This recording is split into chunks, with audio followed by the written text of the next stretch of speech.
Es krim pertama kali dibuat di Tiongkok lebih dari 2000 tahun yang lalu. Kaisar Tang dari dinasti Tang konon menikmati es yang dicampur dengan susu dan madu.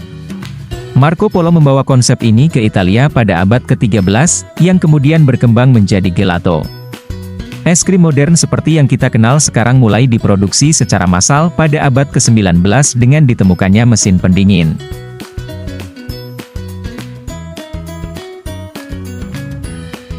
Sepatu sneakers pertama kali diciptakan pada akhir abad ke-19, ketika perusahaan sepatu mulai membuat alas kaki dengan sol karet agar lebih nyaman dan tidak berisik saat dipakai. Itulah sebabnya sepatu ini disebut sneakers, yang berasal dari kata sneak, mengendap-endap. Salah satu merek pertama yang mempopulerkan sneakers adalah Converse dengan model Chuck Taylor All-Star pada tahun 1917. Sekarang, sneakers menjadi bagian dari budaya mode dan olahraga di seluruh dunia.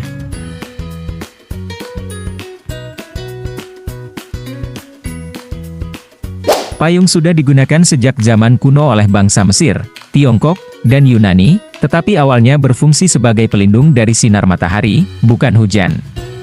Payung tahan air mulai berkembang di Eropa pada abad ke-18, ketika Jonas Hanway mempopulerkan penggunaannya di Inggris. Saat ini, payung tersedia dalam berbagai ukuran dan teknologi, termasuk yang bisa dilipat secara otomatis. Sebelum kertas toilet ditemukan, orang menggunakan berbagai benda untuk membersihkan diri, seperti daun, rumput, atau bahkan kain. Kertas toilet pertama kali diproduksi di Tiongkok pada abad ke-6, tetapi baru diproduksi secara massal pada abad ke-19 di Amerika Serikat oleh Joseph Gayeti. Awalnya, kertas toilet berbentuk lembaran dan dipasarkan sebagai produk kesehatan. Kini, kertas toilet hadir dalam berbagai tekstur dan inovasi, termasuk yang ramah lingkungan. Sikat gigi pertama kali ditemukan di Tiongkok pada abad ke-15. Awalnya, bulu sikatnya terbuat dari bulu babi yang diikatkan ke gagang bambu atau tulang hewan. Pada abad ke-20, bulu sikat gigi mulai dibuat dari nilon, menciptakan versi modern yang kita gunakan hari ini. Sementara itu, kebiasaan menyikat gigi sendiri sudah ada sejak zaman Mesir kuno, di mana orang menggunakan ranting kayu atau serat tumbuhan untuk membersihkan gigi mereka.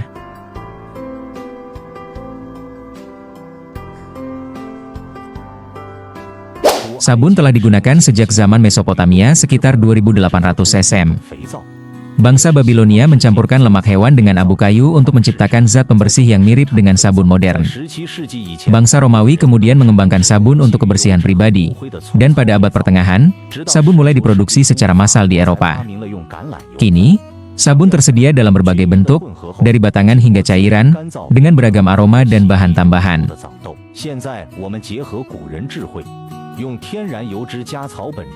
Jam tangan pertama di Tiongkok oleh seorang pejabat dinasti Han bernama Cai Lun sekitar tahun 105 M.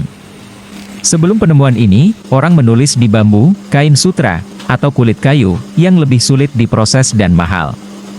Dengan berkembangnya teknik pembuatan kertas, pengetahuan dapat tersebar lebih luas, yang akhirnya mendorong kemajuan literasi dan peradaban. Meskipun disebut French fries, kentang goreng sebenarnya berasal dari Belgia. Penduduk lokal di sana sudah menggoreng kentang sejak abad ke-17 sebagai pengganti ikan goreng selama musim dingin ketika sungai membeku. Ketika tentara Amerika datang ke Belgia selama Perang Dunia Pertama, mereka mencicipi hidangan ini dan menyebutnya French fries, karena bahasa yang digunakan oleh sebagian besar penduduk Belgia adalah Perancis.